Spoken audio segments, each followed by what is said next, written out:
Thank you so much. Thank you. Thank you all very much. Thank you. Thank you, San Diego, for that warm, warm welcome. And thanks to Ellen for those moving words, her introduction, and for reminding us that it's not only our men and women in uniform who serve our country, it's their families, their spouses, their children, and we are grateful to each and every one of them. I want to recognize and thank Congressman Scott Peters for being here. Thank you very much. And all of the other electeds and service members, active duty and retired, National Guard and Reserve.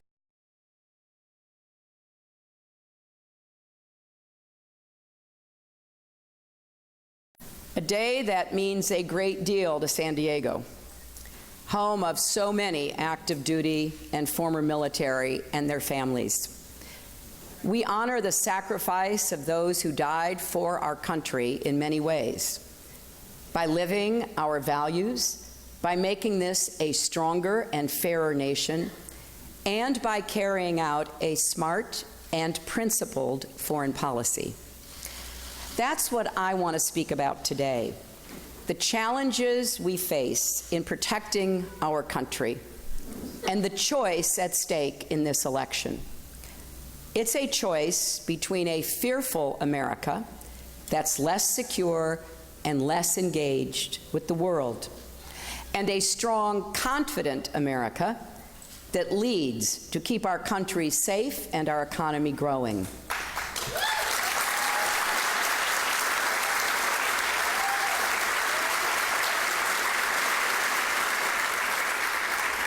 As Secretary of State, Senator, and First Lady, I had the honor of representing America abroad and helping shape our foreign policy at home.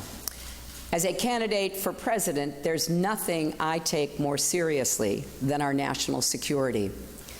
I've offered clear strategies for how to defeat ISIS, strengthen our alliances, and make sure Iran never gets a nuclear weapon. And I'm going to keep America's security at the heart of my campaign.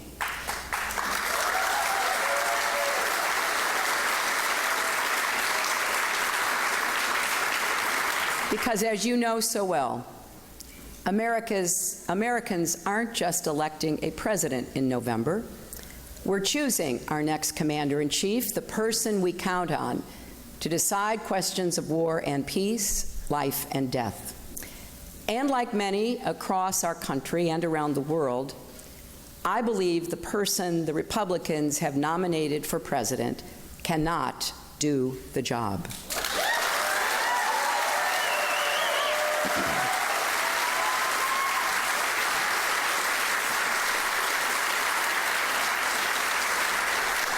Donald Trump's ideas aren't just different, they are dangerously incoherent.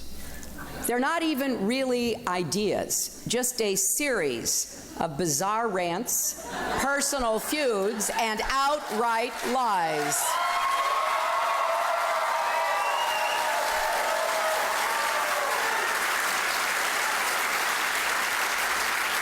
He is not just unprepared, he is temperamentally unfit to hold an office that requires knowledge, stability, and immense responsibility.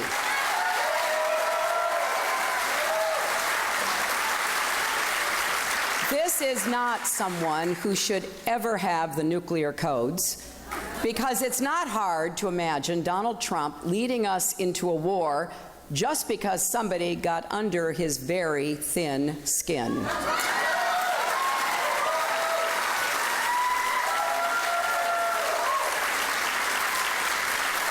We cannot put the security of our children and grandchildren in Donald Trump's hands. We cannot let him roll the dice with America.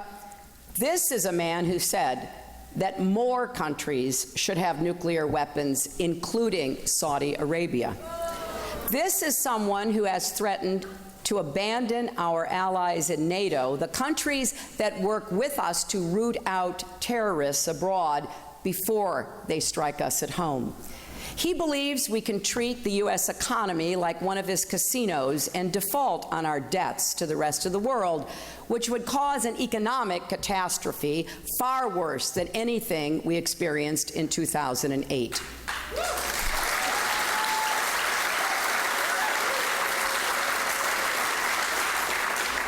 He has said that he would order our military to carry out torture and the murder of civilians who are related to suspected terrorists, even though those are war crimes. He says he doesn't have to listen to our generals or admirals, our ambassadors and other high officials, because he has, quote, a very good brain. He also said, I know more about ISIS than the generals do. Believe me. You know what? I don't believe him.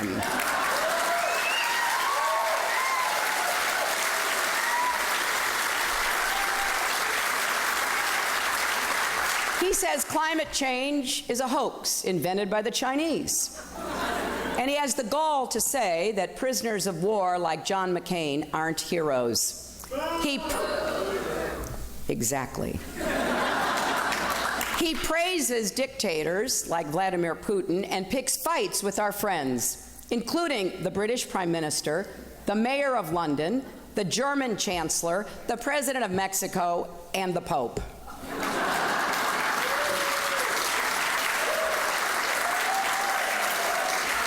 He says he has foreign policy experience because he ran the Miss Universe pageant in Russia.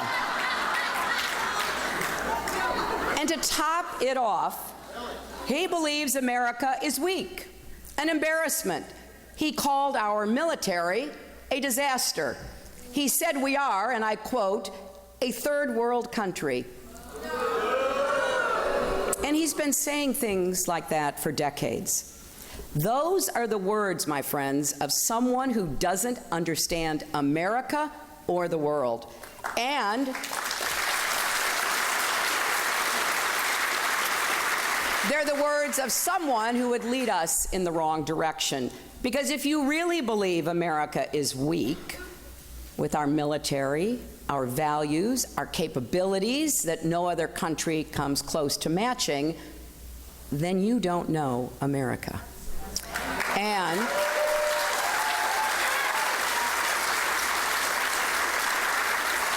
And you certainly don't deserve to lead it.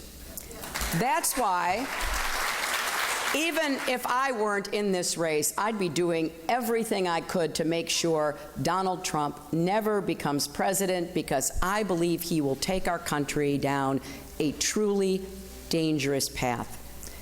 Unlike him, I have some experience with the tough calls and the hard work of statecraft. I wrestled with the Chinese over a climate deal in Copenhagen, brokered a ceasefire between Israel and Hamas, negotiated the reduction of nuclear weapons with Russia, twisted arms to bring the world together in global sanctions against Iran, and stood up for the rights of women, religious minorities, and LGBT people around the world.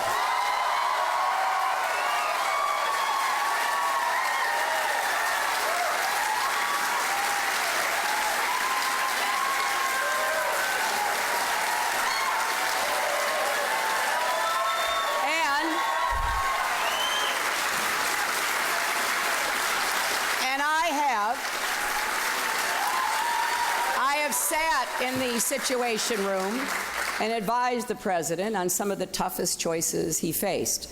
So I'm not new to this work, and I'm proud to run on my record, because I think the choice before the American people in this election is clear.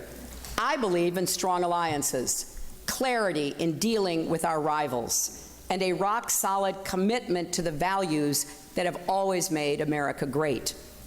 And I believe with all my heart that America is an exceptional country, that we're still, in Lincoln's words, the last best hope of Earth. We are not a country that cowers behind walls. We lead with purpose, and we prevail. And if America doesn't lead, we leave a vacuum, and that will either cause chaos or other countries will rush in to fill the void. Then they'll be the ones making the decisions about your lives and jobs and safety, and trust me, the choices they make will not be to our benefit. That is not an outcome we can live with. As I see it, there are some important things our next president must do to secure American leadership and keep us safe and our economy growing in the years ahead. These are all areas in which Donald Trump and I profoundly disagree, and they are all critical to our future. First, we need to be strong at home. That means investing in our infrastructure, education, and innovation, the fundamentals of a strong economy. We need to reduce income inequality because our country can't lead effectively when so many are struggling to provide the basics for their families. And we need to break down the barriers that hold Americans back, including barriers of bigotry and discrimination.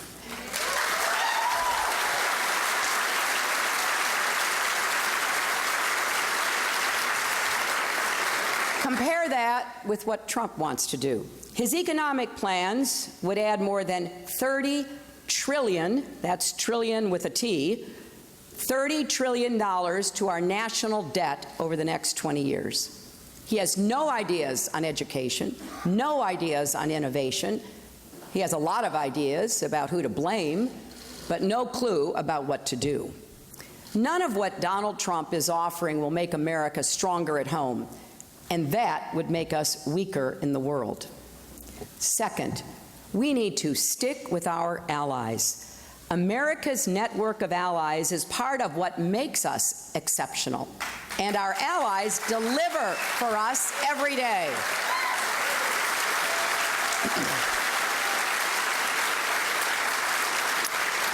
Our armed forces fight terrorists together. Our diplomats work side by side. Allies provide staging areas for our military so we can respond quickly to events on the other side of the world. And they share intelligence that helps us identify and diffuse potential threats. Take the threat posed by North Korea, perhaps the most repressive regime on the planet, run by a sadistic dictator who wants to develop long-range missiles that could carry a nuclear weapon to the United States. When I was Secretary of State, we worked closely with our allies, Japan and South Korea, to respond to this threat, including by creating a missile defense system that stands ready to shoot down a North Korean warhead should its leaders ever be reckless enough to launch one at us. The technology is ours. Key parts of it are located on Japanese ships. All three countries contributed to it, and this month, all three of our militaries will run a joint drill to test it. That's the power of allies.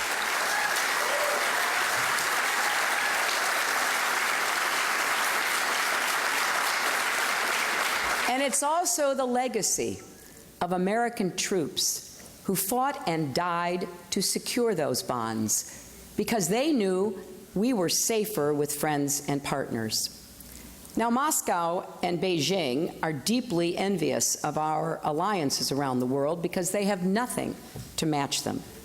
They'd love for us to elect a president who would jeopardize that source of strength. If Donald gets his way, they'll be celebrating in the Kremlin. We cannot let that happen. That's why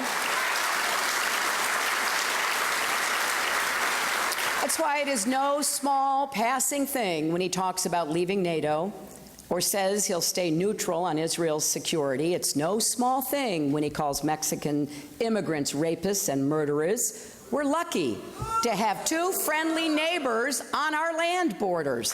Why would he want to make one of them an enemy?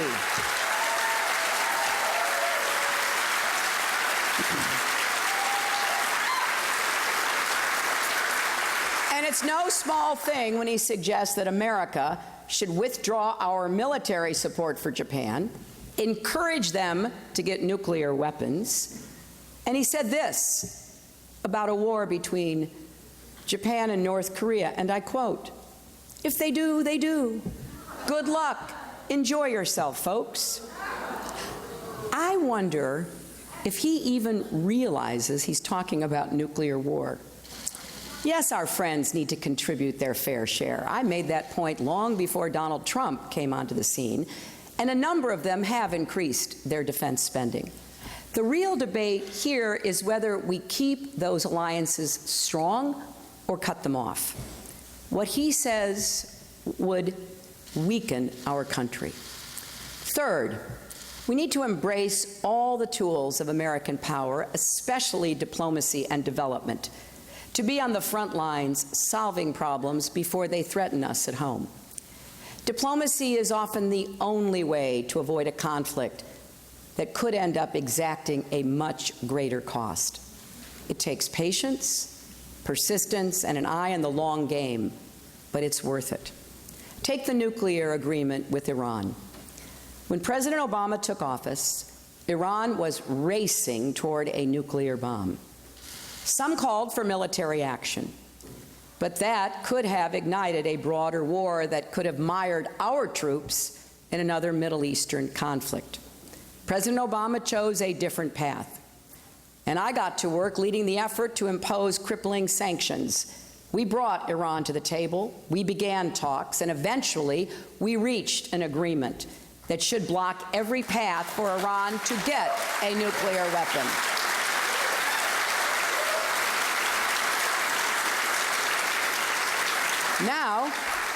Now we must enforce that deal vigorously. And as I've said many times before, our approach must be distrust and verify. The world must understand that the United States will act decisively if necessary, including with military action to stop Iran from getting a nuclear weapon. In particular, Israel's security is non-negotiable. They're our closest ally in the region, and we have a moral obligation to defend them.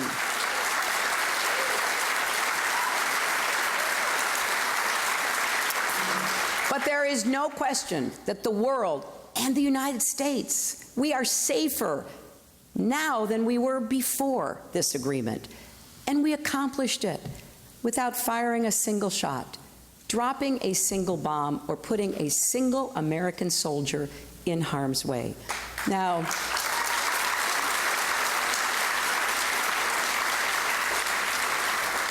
Donald Trump says we shouldn't have done the deal.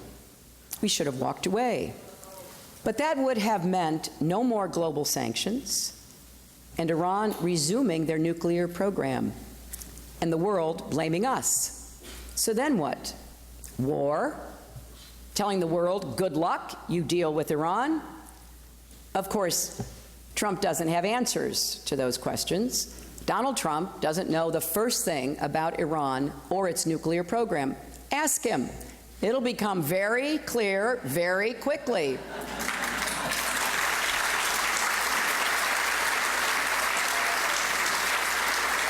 You know, there's no risk of people losing their lives if you blow up a golf course deal.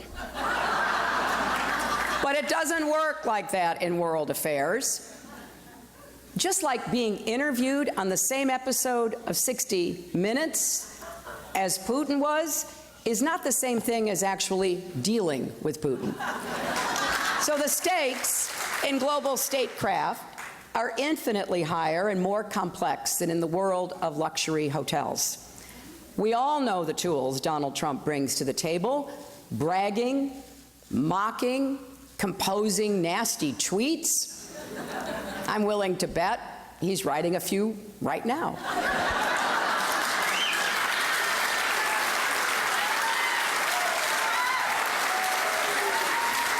But those tools won't do the trick.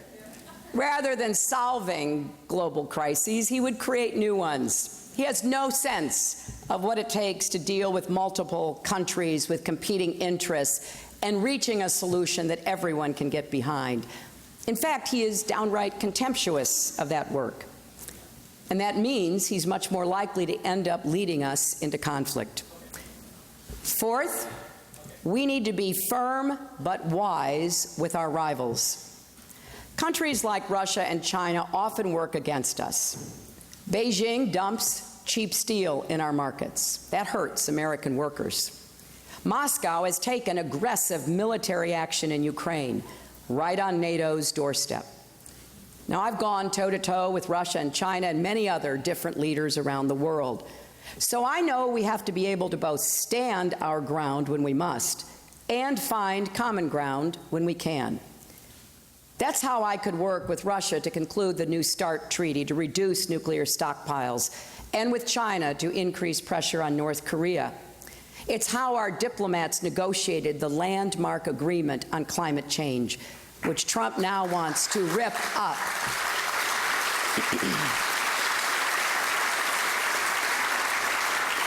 The key was never forgetting who we were dealing with. Not friends or allies, but countries that share some common interests with us amid many disagreements. Donald doesn't see the complexity. He wants to start a trade war with China. And I understand a lot of Americans have concerns about our trade agreements. I do too. But a trade war is something very different. We went down that road in the 1930s. It made the Great Depression longer and more painful. Combine that with his comments about defaulting on our debt, and it's not hard to see how a Trump presidency could lead to a global economic crisis. And I have to say, I don't understand Donald's bizarre fascination with dictators and strongmen who have no love for America. He praised China for the Tiananmen Square massacre. He said it showed strength. He said you've got to give Kim Jong-un credit for taking over North Korea, something he did by murdering everyone he saw as a threat, including his own uncle, which Donald described gleefully like he was recapping an action movie. And he said if he were grading Vladimir Putin as a leader, he'd give him an A. Now, I will leave it to the psychiatrist to explain his affection for tyrants.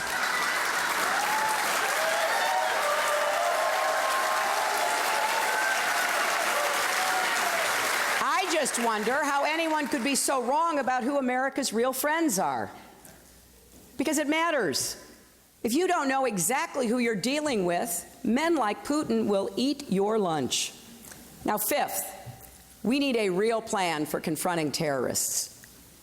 As we saw 6 months ago in San Bernardino, the threat is real and urgent. Over the past year, I've laid out my plans for defeating ISIS. We need to take out their strongholds in Iraq and Syria by intensifying the air campaign and stepping up our support for Arab and Kurdish forces on the ground. We need to keep pursuing diplomacy to end Syria's civil war and close Iraq's sectarian divide, because those conflicts are keeping ISIS alive. We need to lash up with our allies and ensure our intelligence services are working hand in hand to dismantle the global network that supplies money, arms, propaganda, and fighters to the terrorists. And we need to win the battle in cyberspace.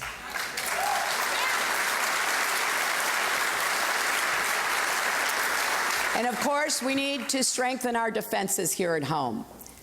Now, that in a nutshell is my plan for defeating ISIS. What's Trump's? Well, he won't say. He's literally keeping it a secret. The secret, of course, is he has no idea what he'd do to stop ISIS. Just look at the few things he's actually said on the subject. He actually said, and I quote, "Maybe Syria should be a free zone for ISIS." Oh, okay. Let a terrorist group have control of a major country in the Middle East. Then he said we should send tens of thousands of American ground troops to the Middle East to fight ISIS. He also refused to rule out nuclear weapons against ISIS, which would mean mass civilian casualties. It's clear he doesn't have a clue what he's talking about, so we can't be certain which of these things he would do. But we can be certain that he's capable of doing any or all of them. Letting ISIS run wild, launching a nuclear attack, starting a ground war. These are all distinct possibilities with Donald Trump in charge. And through all his loose talk, there's one constant theme: demonizing Muslims and playing right into the hands of ISIS. His proposal to ban 1.5 billion Muslims from even coming to our country doesn't just violate the religious freedom our country was founded on. It's a huge propaganda victory for ISIS, and it alienates the very countries we need to help us win in this fight. A Trump presidency would embolden ISIS.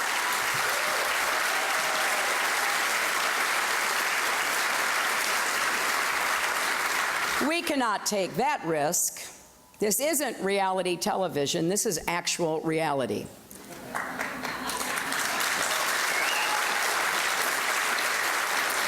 And defeating global terrorist networks and protecting the homeland takes more than empty talk and a handful of slogans. It takes a real plan, real experience, and real leadership. Donald Trump lacks all three. And one more thing. A president has a sacred responsibility to send our troops into battle only if we absolutely must, and only with a clear and well thought out strategy. Our troops give their all. They deserve a commander-in-chief who knows that. I've worked side by side with generals and admirals and visited our troops in theaters of war.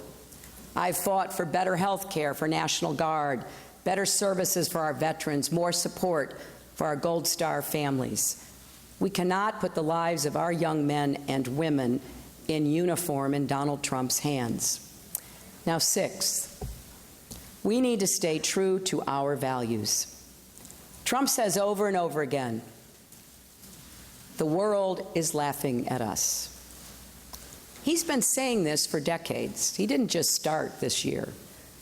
He bought full-page ads in newspapers across America back in 1987 when Ronald Reagan was president, saying that America lacked a backbone and the world was, you guessed it, laughing at us.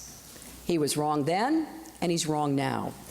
And you've got to wonder why somebody who fundamentally has so little confidence in America and has felt that way for at least 30 years wants to be our president.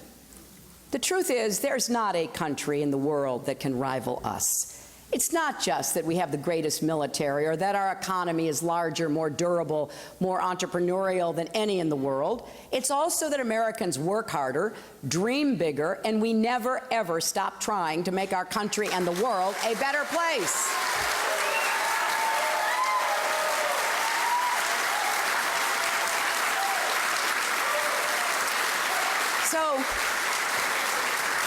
So it really matters that Donald Trump says things that go against our deepest held values. It matters when he says he'll order our military to murder the families of suspected terrorists.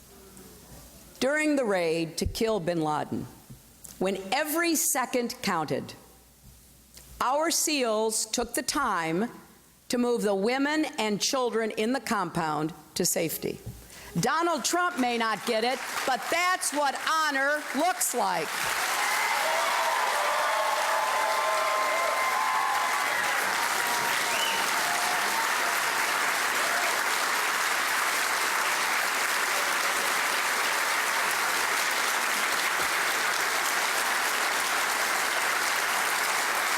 And you know what?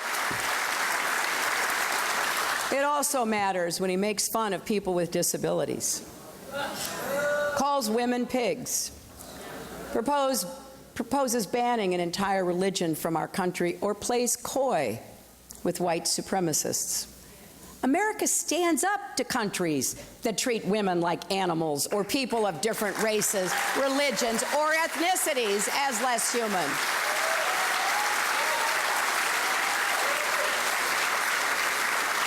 What happens to the moral example we set for the world and for our own children if our president engages in bigotry?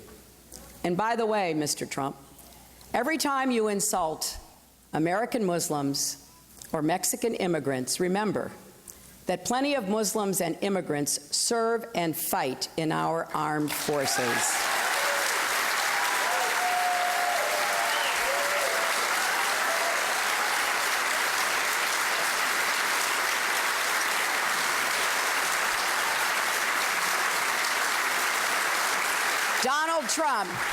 Donald Trump could learn something from them. And that brings me to the final point I want to make today: the temperament it takes to be commander-in-chief. Every president faces hard choices every day, with imperfect information and conflicting imperatives. That's the job. A revolution threatens to topple a government in a key region. An adversary reaches out for the first time in years. What do? Making the right call takes a cool head and respect for the facts. It takes a willingness to listen to other people's points of view with a truly open mind. It also takes humility, knowing you don't know everything, because if you're convinced you're always right, you'll never ask yourself the hard questions. I remember being in the Situation Room with President Obama, debating the potential bin Laden operation. The president's advisors were divided. The intelligence was compelling but far from definitive, and the risks of failure were daunting. The stakes were significant for our battle against al-Qaeda and our relationship with Pakistan. Most of all, the lives of those brave SEALs and helicopter pilots hung in the balance. It was a decision only a president could make. And when he did, it was as crisp and courageous a display of leadership as I've ever seen.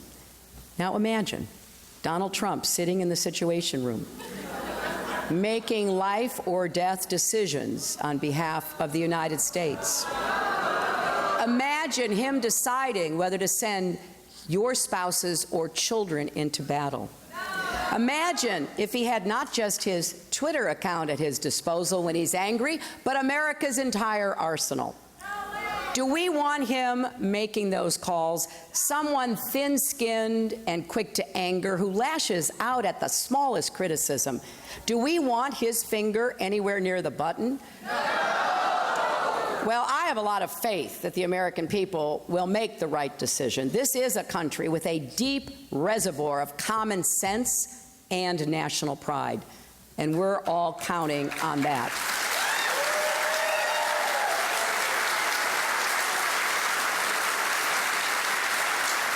Because making Donald Trump our commander-in-chief would be a historic mistake, and it would undo so much of the work that Republicans and Democrats alike have done over many decades to make America stronger and more secure.